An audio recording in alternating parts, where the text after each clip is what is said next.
Yes come in.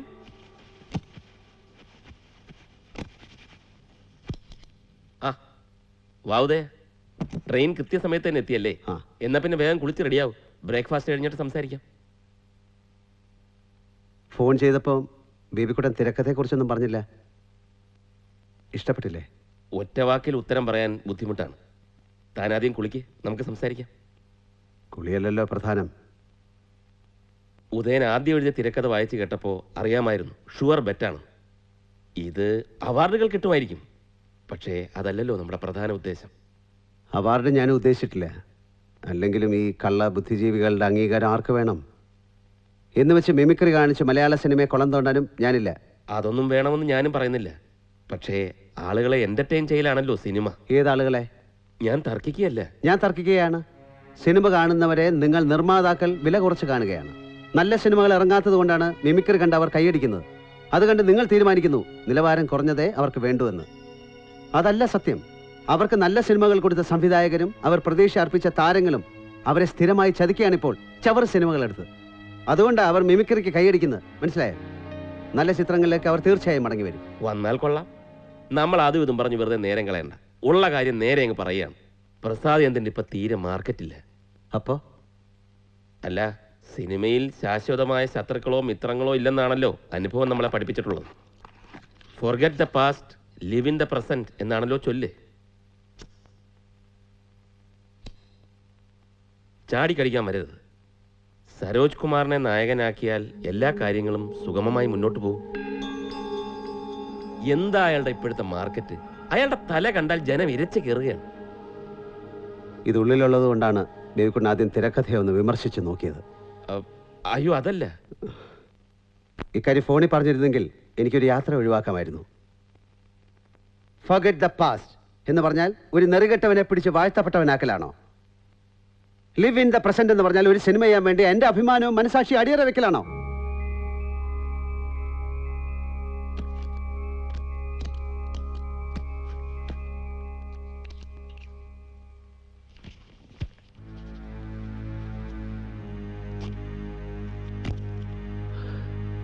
Post dated ചെക്കാണ്. 1 മാസത്തിനുള്ളിൽ അക്കൗണ്ടിൽ എങ്ങനെയെങ്കിലും പണം ഇട്ടോളാം. ആദ്യ സിനിമയ്ക്ക് വേണ്ടി ബേബിക്കുട്ടൻ എനിക്ക് തന്ന അഡ്വാൻസ്. ഇത് വാങ്ങൂ. ഉദയ, നമ്മൾ തമ്മിൽ എങ്ങനെ? സൗഹൃദം വേറെ, സിനിമ വേറെ.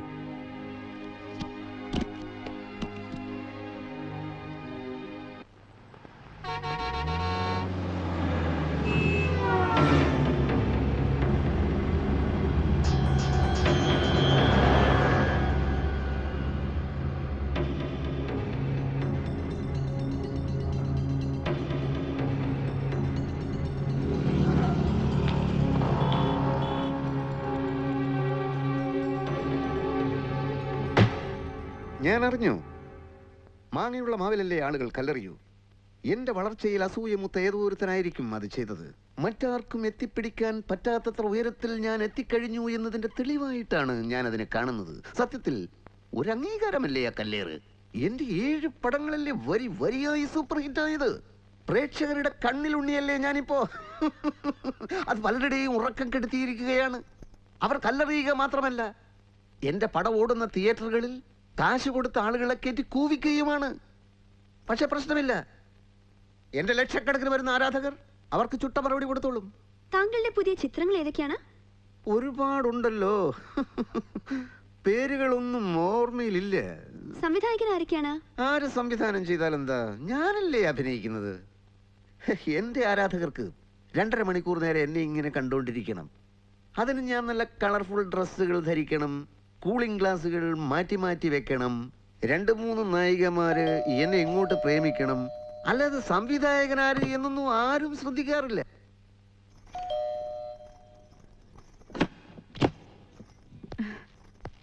രണ്ട് ദിവസം കൊണ്ട് വരുമെന്ന് പറഞ്ഞിട്ട് ഞാൻ ഇവിടെ ഇരുന്ന് വീർപ്പ് മുട്ടി.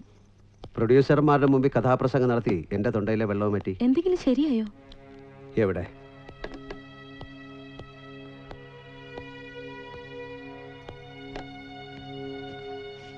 ബേബിക്കുട്ടനുമായി പിണങ്ങി എന്തിനാ ഉദയേട്ടാ?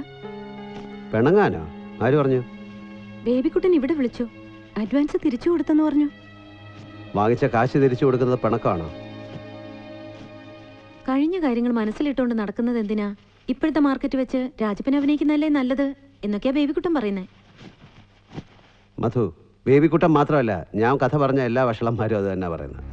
പടം ചെയ്തില്ലെങ്കിൽ ആരും തലവെട്ടി കളയൊന്നുമില്ലല്ലോ. കള്ളൻ രാജപ്പൻ എൻ്റെ പടത്തിൽ നായകൻ. ആ, ഞാൻ അയാളുടെ ഇന്റർവ്യൂ കണ്ടോണ്ടിരിക്കായിരുന്നു. നല്ല രസാ. സിനിമയിൽ വന്നില്ലായിരുന്നെങ്കിൽ ഞാൻ വല്ല ഡോക്ടറോ കലക്ടറോ അങ്ങനെ എന്തെങ്കിലും ആയി പോകുമായിരുന്നു. കലയോടൊപ്പം തന്നെ സ്കൂളിലും കോളേജിലും പഠിത്തത്തിലും ഞാൻ 1ാം റാങ്കുകാരനായിരുന്നല്ലോ. പിന്നെ ക്രിക്കറ്റ് ടീമിന്റെ ക്യാപ്റ്റൻ, കബഡി ടീമിന്റെ ക്യാപ്റ്റൻ, അങ്ങനെ ഒരുപാട് ക്യാപ്റ്റൻ. അപ്പോൾ സരോജ് സർ ഒന്ന് ഓഫ് ചെയ്യും മധു, ചുമ്മാ വഷളത്തരങ്ങൾ കേട്ടോണ്ടിരിക്കുന്നു. ഇയാളുടെ സിനിമയേക്കാൾ രസം ഇതാ. ദേഷ്യം കളഞ്ഞിട്ട് ഇവിടെ ഇരുന്ന് കാണൂ ഉദയേട്ടാ. IAS പരീക്ഷയുടെ തലേന്നാണ് എനിക്ക് ഫ്ലൂ പിടിപെട്ടത്. എന്റെ മോന്റെ IAS പോയെന്നും പറഞ്ഞ് എന്റെ പപ്പ പൊട്ടിക്കരഞ്ഞത് ഞാൻ ഇപ്പോഴും ഓർക്കുന്നു. അവതരിപ്പിക്കാൻ വളരെ ആഗ്രഹമുള്ള ഡ്രീം ക്യാരക്ടർ അങ്ങനെ ഏതെങ്കിലും കഥാപാത്രമുണ്ടോ? ഉണ്ടല്ലോ. ഏതാണത്? കർണൻ, പിന്നെ അർജുനൻ, നെൽസൺ മണ്ടേല, ഗാന്ധിജി. നടൻ പ്രസാദ് ചന്ദ്രനും കർണനായിട്ട് അഭിനയിക്കണമെന്ന് പറയാറുണ്ട്. കർണനായിരിക്കില്ല ഈ കർണൻ. അപ്പൊ ഗാന്ധിജിയും വേറെ ഗാന്ധിജി ആയിരിക്കും. സരോജ് കുമാർ ചെയ്യുമ്പോൾ എല്ലാം വേറെ വേറെ ആയിരിക്കുമല്ലോ. ഉദയഭാനു എന്ന് പറയുന്ന ഒരാളിന്റെ തിരക്കഥ മോഷ്ടിച്ചിട്ടാണ് താങ്കൾ ആദ്യ സിനിമയിൽ നായകനായതെന്ന് കേട്ടിട്ടുണ്ട്. ഞാനോ? തിരക്കഥ മോഷ്ടിക്കാനോ? അതിരിക്കട്ടെ, ആരാണ് ഈ ഉദയഭാനു? അങ്ങനെ ഒരു പേര് പോലും ഞാൻ ആദ്യമായിട്ടാണ് കേൾക്കുന്നത്. ഈ ഉദയഭാനു തകഴിയെ പോലെ MT പോലെ പേരെടുത്തൊരു എഴുത്തുകാരനാണോ? ഒരു ഉദയഭാനു. ഇതുപോലുള്ള കാട്ടുകള്ളന്മാരുടെ കയ്യിലാണ് ഇപ്പൊ മലയാള സിനിമ. ഉദയേട്ടൻ നാട് ഓടുമ്പോ നെടുക ഓടാൻ എന്നെ കിട്ടില്ല. ബേബിക്കുട്ടിന് കൊടുത്ത ചെക്ക് ഹോണർ ചെയ്യാൻ അക്കൗണ്ടിൽ പണമുണ്ടോ? കഴിഞ്ഞ മാസത്തെ വാടക കൊടുക്കാൻ ഉദയേട്ടൻ പെട്ട പാട് ഞാൻ കണ്ടതാ. ഉദയേട്ടന്റെ ഇഷ്ടത്തിന് പടമെടുക്കാൻ തയ്യാറുള്ളൊരു നിർമ്മാതാവ് എപ്പോഴെങ്കിലും വരുമായിരിക്കാം. പക്ഷെ അതുവരെ ഇതൊക്കെ ഞാനും ആലോചിച്ചുകൊണ്ടിരിക്കുന്ന വിഷയങ്ങളാണ്. അകത്ത് എന്തെങ്കിലുമൊക്കെ ജോലി ഉണ്ടാവില്ലേ?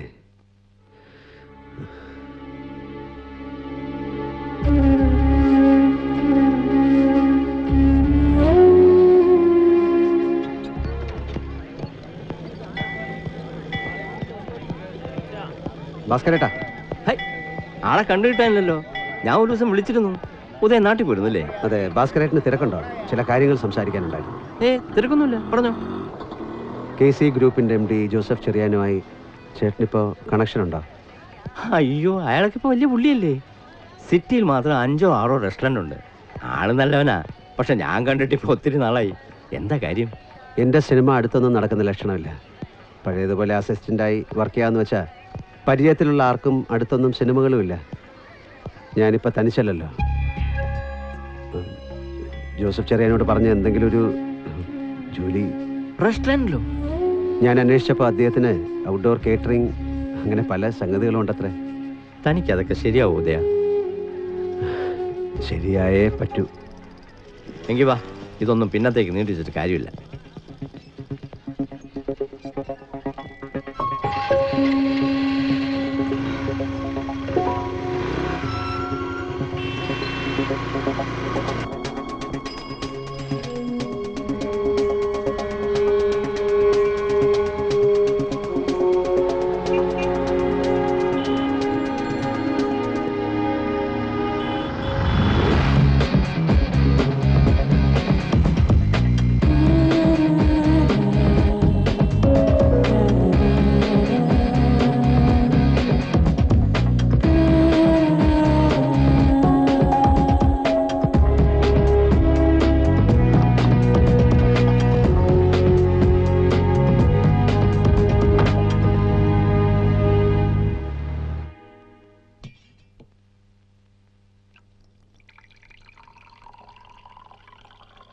അയ്യോ, എന്നെ വിളിക്കായിരുന്നില്ലേ?